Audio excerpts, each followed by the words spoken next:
धामी ने खटीमा विधानसभा सीट से भरा नामांकन। धामी ने कहा, मुझे खटीमा की जनता लड़ाएगी 2022 का चुनाव और जिताएगी भी। खटीमा में कांग्रेस के भुवन चंद्र कापड़ी से सीएम धामी का सीधा मुकाबला। धामी को भारतीय जनता पार्टी ने खटीमा से तीसरी बार मैदान में उतारा। कांग्रेस ने जारी की प्रत्याशियों की लिस्ट। हरीश रावत समेत कई उम्मीदवारों की सीटों में बदलाव। सोमवार को 11 उम्मीदवारों की जारी हो चुकी है लिस्ट। उत्तराखंड कांग्रेस के पूर्व अध्यक्ष किशोर उपाध्याय बीजेपी में हुए शामिल। मैदान में उतार सकती है बीजेपी। कांग्रेस ने 6 साल के लिए किया निष्कासित। हल्द्वानी में बीते 4 दिन लगातार हुई बारिश से ठंड में इजाफा। 10 साल में पहली बार जनवरी का महीना रहा सबसे ठंडा। 28 और 29 जनवरी के बाद मिल सकती है राहत। उत्तराखंड में कोरोना के 2439 नए मामले, 13 मरीजों की मौत, 3000 से ज्यादा संक्रमित हुए ठीक। आप देख रहे हैं के न्यूज, खबरों का सारथी। नमस्कार, खबर उत्तराखंड में आपका स्वागत है। मैं हूं प्रियंका। सबसे पहले खबर देहरादून से है। आम आदमी पार्टी ने जारी की सूची। 5वीं प्रत्याशियों की लिस्ट की जारी। सुनीता बाजवा को मिला बाजपुर से टिकट। वहीं कुल 6 लोगों को सूची में शामिल किया गया। सूची में नाम शामिल। आम आदमी पार्टी की लिस्ट जारी की गई। और इसके बाद बात करेंगे नैनीताल की। नैनीताल विधानसभा से भाजपा प्रत्याशी सरिता आर्य ने, बड़ी खबर इसी बीच आ रही है। उत्तराखंड में देहरादून से बड़ी खबर। आम आदमी पार्टी ने जारी की सूची। आम आदमी पार्टी ने जारी की सूची। आम आदमी पार्टी की 5वीं लिस्ट जारी।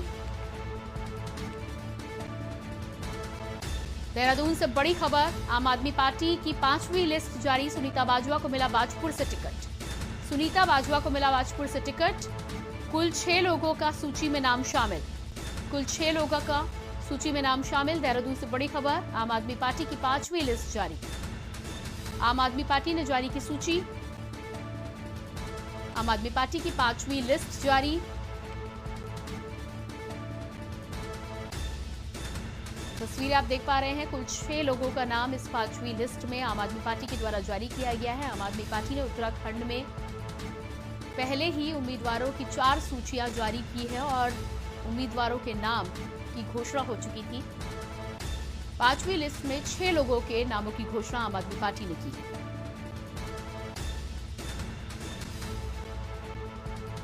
तो ये लिस्ट आप देख पा रहे हैं। आम आदमी पार्टी की ये लिस्ट है।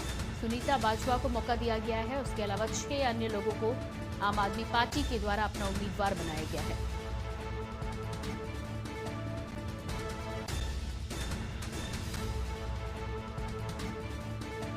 माधोगढ़ से शीतल कुशवाहा को टिकट।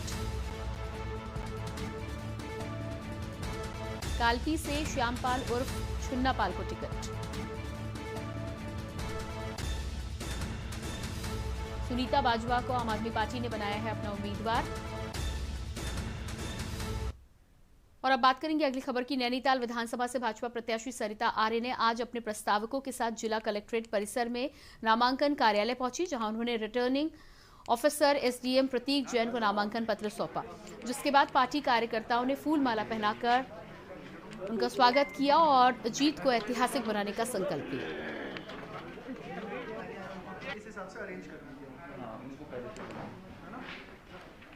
भाजपा प्रत्याशी सरिता आर्य ने किया नामांकन। तस्वीरें आप देख पा रहे हैं। कांग्रेस से भाजपा में शामिल हुई सरिता आर्य को भाजपा ने नैनीताल सीट से उतारा है। भारतीय जनता पार्टी की बहुत बहुत आभारी हूँ। मेरे ऊपर एक बेटी के ऊपर उन्होंने, नैनीताल की बेटी पर विश्वास जताया कि मुझे टिकट दिया। कांग्रेस ने, आप जिस तरह से आप देख रहे हैं, महिलाओं का अपमान हो रहा है, महिलाओं को जिस तरह से उन लोगों ने नकारा है। मैं लड़की हूँ, मैं लड़ सकती हूँ का जो नारा प्रियंका गांधी जी ने दिया यूपी में, यहाँ झूठा साबित हो रहा है। आपने देखा अभी हमारी संध्या डालाकोटी जी, लाल कुआं से उसको पहले टिकट दिया गया और फिर उसका अपमान किया गया। और सुनीता बाजवा आप देखिए बाजपुर में, वो भी प्रत्याशी थी बाजपुर से और नैनीताल से मैं प्रत्याशी थी। मजबूरन उन लोगों को वो किया जा रहा है, प्रताड़ित किया जा रहा है महिलाओं को कांग्रेस में। गंगोत्री विधानसभा से आम आदमी पार्टी की सीएम उम्मीदवार कर्नल अजय कोठियाल ने आज नामांकन किया। फूलों की बारिश के बीच डीएम ऑफिस पहुंचे कोठियाल। इस दौरान रास्ते में किसी ने मिठाई खिलाई तो कहीं लोगों ने जीत का आशीर्वाद दिया। कर्नल अजय कोठियाल ने कहा कि जनता का बढ़ता प्यार मुझे मजबूत करता जा रहा है।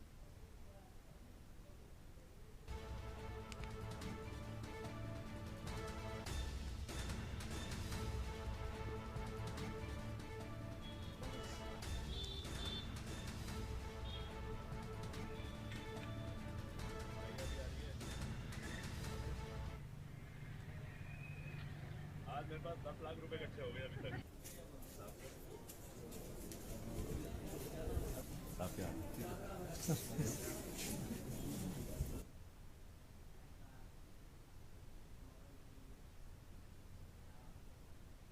लालकुआं में भारतीय जनता पार्टी के द्वारा लालकुआं विधानसभा सीट से मोहन सिंह बिष्ट को टिकट देने के बाद भारतीय जनता पार्टी से टिकट के प्रबल दावेदार पवन चौहान बागी हो गए।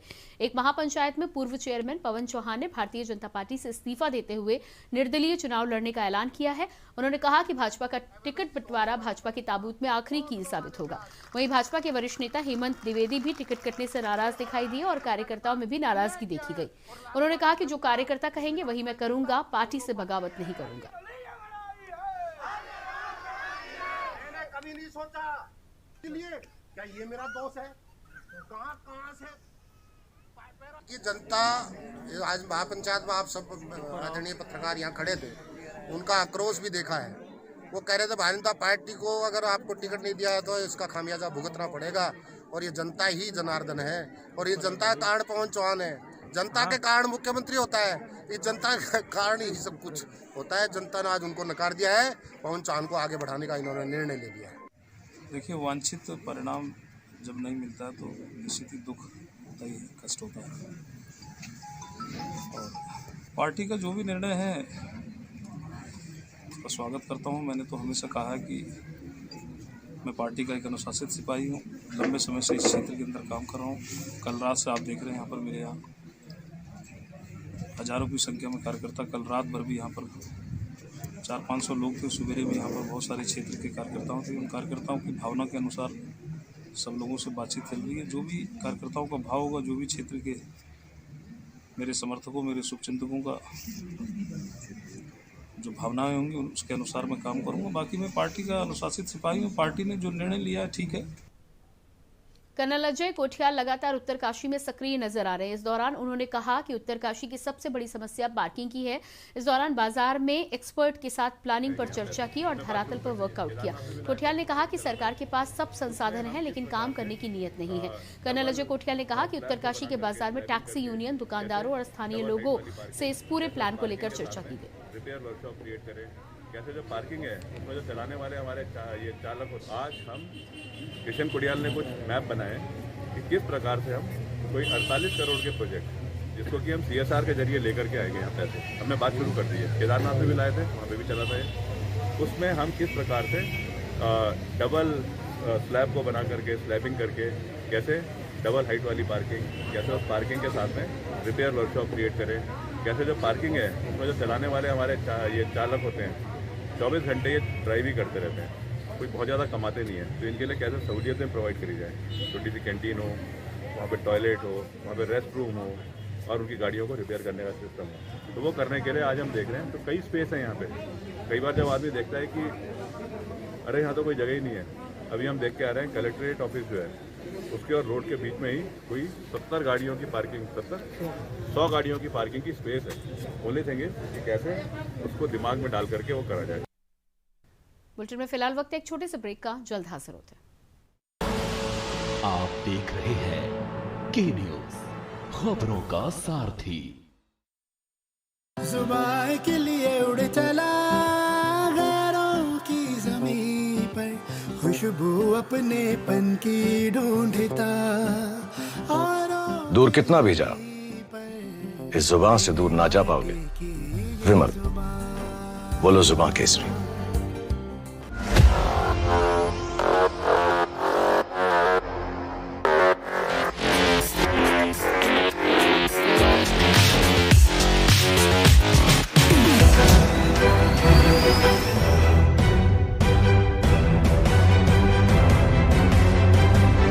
नमस्कार, अभिवादन आपका। मैं दुर्गेंद्र चौहान हूं।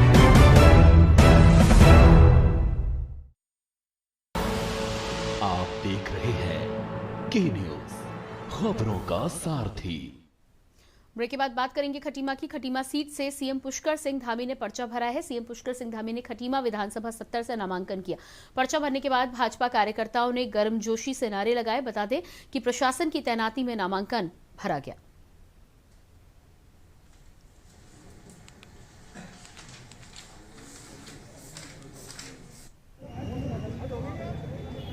मुख्यमंत्री पुष्कर सिंह धामी ने खटीमा अपनी विधानसभा से यहां नामांकन कर दिया है। तो वहीं अगर बात करें तो तहसील खटीमा में यहां नामांकन किया जा रहा है। तो वहीं आईटीबीपी के जवान सहित प्रशासन पूरी तरीके से मुस्तैद है। किसी को जाने की इजाजत नहीं है। सिर्फ और सिर्फ 2 लोग और प्रस्तावक जाएंगे। सुरेंद्र गुप्ता, के न्यूज इंडिया, खटीमा। भाजपा कांग्रेस में बगावत के बाद उत्तराखंड क्रांति दल में भी बगावत शुरू हो गई है। नैनीताल विधानसभा में कुछ माह पूर्व ही दल जिला चुनाव प्रभारी बनाए गए केएल आर्य ने टिकट कटने पर अपने समर्थकों के साथ पद एवं दल की सदस्यता से त्यागपत्र दे दिया। एक निजी होटल में अपने समर्थकों के साथ पत्रकार वार्ता के दौरान केएल आर्य ने कहा कि उक्रांत ने उन्हें एक तरह से मुख्यधारा की राजनीति से अलग करने के लिए जिला चुनाव प्रभारी का पद दिया था, लेकिन टिकट वितरण में उनकी नहीं सुनी गई। कांग्रेस से टिकट नहीं मिलने पर विधानसभा का निर्दलीय प्रत्याशी के रूप में चुनाव लड़े। बाद में उत्तराखंड क्रांति दल में शामिल होने के बाद उन्हें हाल ही में जिला चुनाव प्रभारी बनाया गया था। तब उन्होंने कहा था कि पहली बार किसी पार्टी ने उन्हें इतना सम्मान दिया है। उसके बाद चुनाव संपन्न होने के बाद में मुझसे कहा गया कि आप जो केंद्रीय अध्यक्ष दिवाकर बड़ी थे, उन्होंने मेरे को नैनीताल विधानसभा का प्रभारी बनाया गया और मुझसे कहा गया कि आप अपनी विधानसभा के अंतर्गत सदस्यता अभियान चलाओ। मैंने लगभग यहाँ विगत वर्ष में मैंने बहुत मेहनत करी। कम से कम 400 लगभग मैंने सदस्य बनाए। जब ये विधानसभा चुनाव आया, विधानसभा चुनाव में हमारे 26 दिसंबर को मैंने केंद्रीय अध्यक्ष जी का स्वागत प्रोग्राम रखा था। तो उस समय भी यही चल रहा था कि शायद केएल आर्य जी चुनाव लड़ेंगे, लेकिन मैंने अपने केंद्रीय अध्यक्ष और पार्टी को कहा था कि मेरी मिसेज अभी गुजरी है, लेकिन मैं उभर नहीं पाया हूँ, मेरे पास आर्थिक स्थिति ठीक नहीं है और मुझे आर्थिक स्थिति की अगर मदद करेंगे तो मैं सोचूंगा। उत्तराखंड प्रदेश में चुनावी बिगुल बजने के बाद सभी पार्टियां तैयारी में जुट गई हैं। भाजपा और कांग्रेस ने अपने प्रत्याशियों की पहली लिस्ट जारी कर दी है।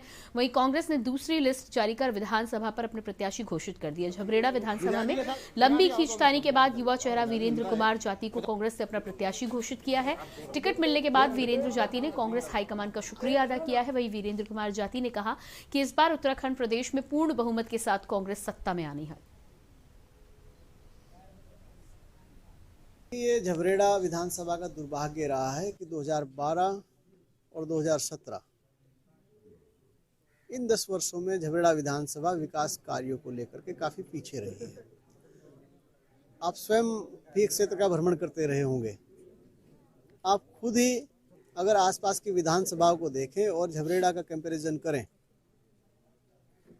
झबरेड़ा की तुलना करें, तो आप स्वयं महसूस करते होंगे कि झबरेड़ा कहीं ना कहीं विकास कार्यों में काफ़ी पीछे है। और अब की बार 2017 में जब भारतीय जनता पार्टी को जनादेश यहाँ से मिला था, तब हो सकता है लोगों की कहीं ना कहीं अपेक्षाएं हों कि भाई भारतीय जनता पार्टी प्रदेश में भी शायद आ सकती। भाजपा ने 70 विधानसभा सीटों पर अपने 59 प्रत्याशियों की घोषणा कर दी है। कैंट विधानसभा पर भाजपा के विधायक हरवंश कपूर की पत्नी सविता कपूर पर भरोसा जताते हुए उन्हें कैंट विधानसभा से प्रत्याशी बनाया गया। वहीं उनके टिकट को लेकर कैंट विधानसभा में दावेदारी कर रहे तमाम भाजपा नेताओं ने मोर्चा खोल दिया है। आज भाजपा कार्यालय पहुंचे सभी दावेदारों ने संगठन मंत्री से मुलाकात कर उनको चेतावनी दी। उनका कहना था कि पार्टी इस पूरे मामले पर सोच विचार करे।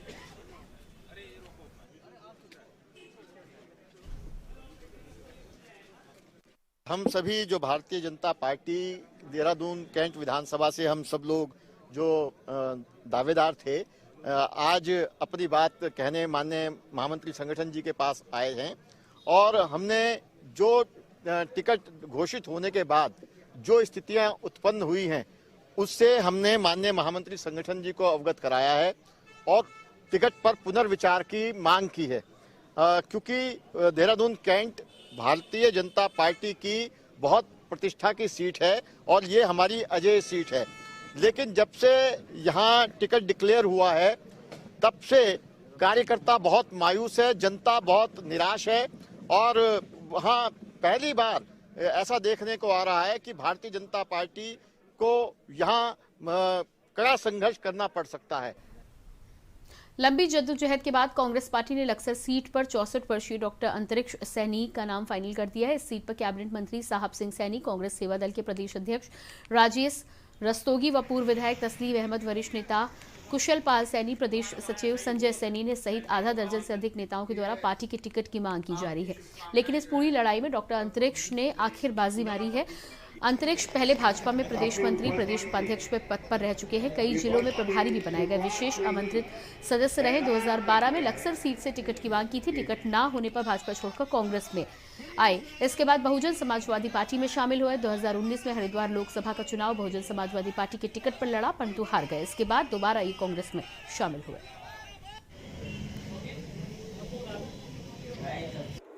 देखिए, पहले तो टिकट जो है कटा नहीं है।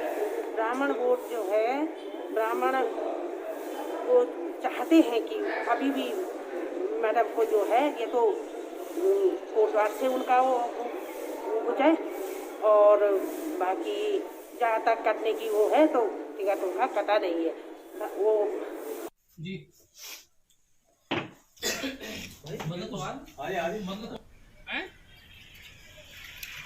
अच्छा,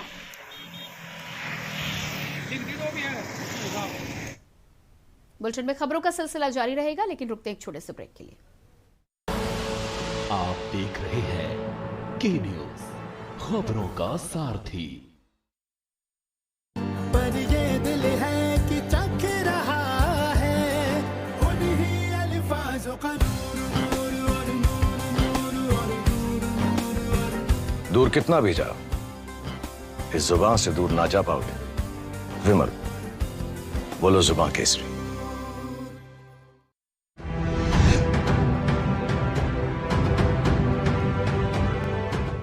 करें अपने जीवन को कृतार्थ, सुने श्रीमद् भागवत कथा रोज प्रातः 6 बजे मेरे साथ सिर्फ के न्यूज इंडिया पर।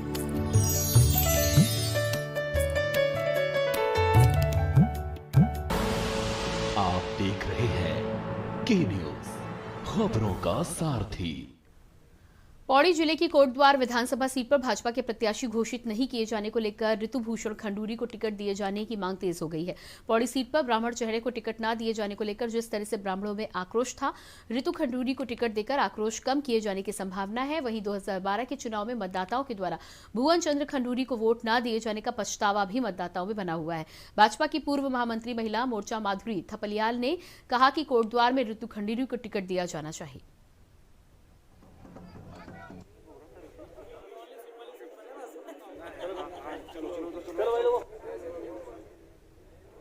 देखिए, पहले तो टिकट जो है कटा नहीं है। ब्राह्मण वोट जो है, ब्राह्मण वो चाहते हैं कि अभी भी मैडम को जो है ये तो कोटवार से उनका वो हो जाए, और बाकी जहाँ तक कटने की वो है तो टिकट उनका कटा नहीं है।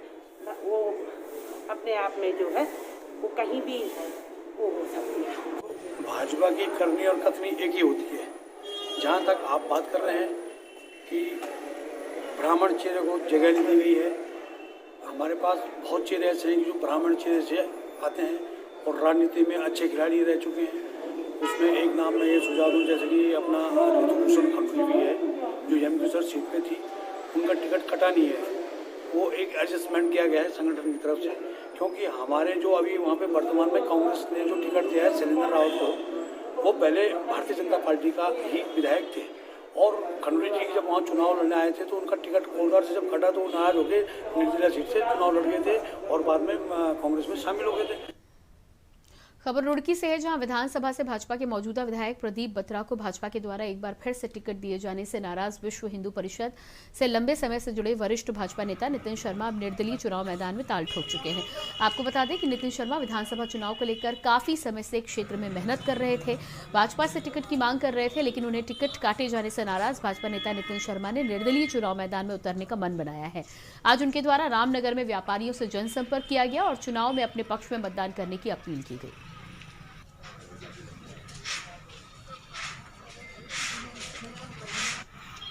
वो से बहुत स्नेह और आशीर्वाद मिला, और जनसंपर्क तो मैं कई महीनों से लगातार जनता के साथ कर रहा हूँ और मेरा उनके साथ तो स्नेह और आशीर्वाद मिला। देखिए, भाजपा से बहुत लंबे समय से हम काम कर रहे थे और जिसको उन्होंने टिकट दिया है उससे बड़ी निराशा हुई है, और जनता ने, सबने, साथियों ने कहा है कि आप चुनाव में खड़े होइए, हम लोग चुनाव जिताएंगे।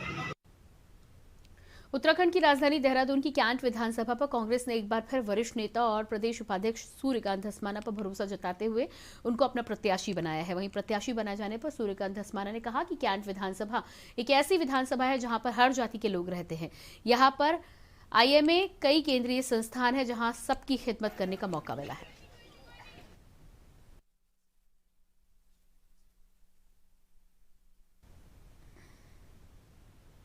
भी है जिसमें बिंदाल की बस्ती से लेकर के और न्यू पटेल नगर तक मलिन बस्तियों का एक बहुत बड़ा हिस्सा है। तो ये कॉस्मोपॉलिटन है, ये एक मिनी भारत है जिसमें तरह तरह के लोग यहाँ पर रहते हैं। उसमें काम करने का मुझे अवसर मिला है और अलग अलग लोगों के साथ अलग अलग भाषा। मैं इस इलाके में आया हूँ, गोरखाली बाहुल इलाका है, यहाँ अन्य लोग भी रहते हैं लेकिन बड़ी संख्या में पूर्व सैनिक रहते हैं। इसी प्रकार से मैंने आपको बताया कि केंद्र संस्थान है, वहाँ पर केंद्र सरकार के तमाम कर्मचारी रहते हैं। इसमें मलिन बस्तियां हैं जहां राजमिस्त्री से लेकर के गरीब वर्ग के लोग, मेहनत कश लोग रहते हैं। तो ऐसे एक कॉस्मोपॉलिटन कॉन्स्टिट्यूंसी में काम करने का आनंद ही अलग है। उत्तराखंड विधानसभा चुनाव को लेकर मुख्यमंत्री पुष्कर सिंह धामी ने अपनी विधानसभा 70 खटीमा पहुंचकर कार्यकर्ताओं के साथ बैठकर जीत का मंत्र मीडिया से बातचीत करते हुए कहा कि कल वो अपनी विधानसभा से नामांकन कराएंगे। वहीं घोषणा पत्र भी जल्द लाने की बात हमारी पार्टी के लोगों ने कभी नहीं किया। तो मैं अपना वीडियो बहुत सारी चीजें हैं उसको बोलूंगा तो कई घंटे नहीं। अभी चूंकि कल पर्चा भरना है और लोकतंत्र का महापर्व चल रहा है, मेरी कर्मभूमि खटीमा है, इसलिए औपचारिक रूप से कल पर्चा भरूंगा। लेकिन सभी से मिल रहा हूँ, सभी का आशीर्वाद मुझे मिलेगा। पहले भी क्षेत्र से मिलते रहा है, आज सेवक तो खटीमा क्षेत्र के महान देवतुल्य जनता ने मुझे सेवा का अवसर मिला, सेवा का अवसर मिला है। मुझे पूरा भरोसा है कि इस बार का चुनाव खटीमा क्षेत्र की जनता ही लड़ेगी, वही जिताएगी, वही आशीर्वाद। सर घोषणा पत्र की अगर बात करें सर, घोषणा पत्र जल्दी आ रहा है। देहरादून में कर्नल अजय कोठियाल ने गणतंत्र दिवस के मौके पर पूर्व सैनिकों को संबोधित किया। इस दौरान उन्होंने कहा कि हमने गारंटी दी है कि शहीद सैनिक के परिवार को 1 करोड़ की सम्मान राशि दी जाएगी। हमने गारंटी दी है पूर्व सैनिकों को सरकारी नौकरी भी देंगे। हम स्कूलों में देशभक्ति पाठ्यक्रम को लेकर आगे आएंगे। जुमला नहीं देते। आम आदमी पार्टी की सरकार दिल्ली में शहीदों के परिवार वालों को 1 करोड़ की सम्मान राशि देती है। क्योंकि एक ही बात दी जाती है, लॉजिक दिया जाता है कि घाटे में चल रहा है, घाटे में चल रहा है। क्यों घाटे में चल रहा है? पूरे देश के अंदर ये बात कही जाती है, अरे पैसे पे ना दारू पे, पैसे पे ना दारू पे, खेल को बचाना है। आम आदमी पार्टी की एक नीति। मैं आज अपने सभी फौजी भाइयों से अपील करता हूं कि 14 फरवरी को जो इलेक्शन हो रहे हैं उसमें झाड़ू के बटन को दबा करके इस देवभूमि, इस वीर भूमि आम आदमी पार्टी की सरकार को लाने में अपना योगदान दें। आम आदमी पार्टी की सरकार सैनिकों के हितों के लिए जो नीतियां बना रही है उसको अपने एजेंडा में सबसे ऊंचा रखेगी। मैंने पहले देश के लिए सेवा करी, आज मैं उत्तराखंड के लिए सेवा करना चाहता हूं और उस सब के लिए मैं आप सबसे बहुत ज़्यादा उम्मीद करता हूं कि आप सब अपने और अपने परिवार वालों को अच्छे तरीके से समझा करके इस बार कर्नल अजय कोठियाल आम आदमी पार्टी को सत्ता में लेकर के आएंगे। सैनिक भाइयों को बहुत बहुत धन्यवाद। जय हिंद, जय उत्तराखंड। मिनी स्विट्जरलैंड के रूप में विश्व विख्यात पर्यटक स्थल चौपता में जमकर बर्फबारी हो रही है। 3 दिनों से लगातार चौपता और आसपास के क्षेत्र में बर्फबारी हो रही है। चौपता में होटल, लॉज, दुकानों की छत में भी बर्फ की मोटी चादर देखने को मिल रही है। इतना ही नहीं, चौपता के हरे भरे पेड़ बर्फबारी के कारण सफेद दिखाई दे रहे हैं। अत्यधिक बर्फबारी के कारण चौपता बद्रीनाथ हाईवे पर भी 2 दिनों से आवाजाही ठप है। बर्फ का आनंद लेने के लिए पर्यटक कई किलोमीटर पैदल सफर करके चौपता पहुंच रहे हैं।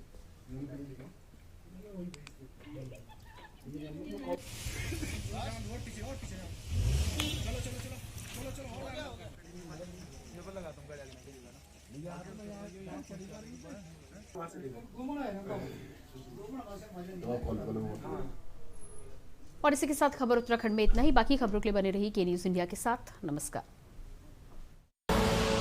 आप देख रहे हैं के न्यूज, खबरों का सारथी। बहुजन समाज पार्टी की राष्ट्रीय अध्यक्ष बहन कुमारी मायावती जी की उत्तर प्रदेश की जनता से अपील है कि वे सामाजिक एवं आर्थिक परिवर्तन के महानायक महात्मा ज्योतिबा फूले, छत्रपति शाहूजी महाराज, नारायण गुरु, बाबा साहेब डॉक्टर भीमराव अंबेडकर व मान्यवर श्री कांशीराम जी आदि के सपनों को साकार करने तथा प्रदेश में विकास एवं कानून का राज कायम करने हेतु बीएसपी की सरकार बनाने के लिए पार्टी के सभी विधानसभा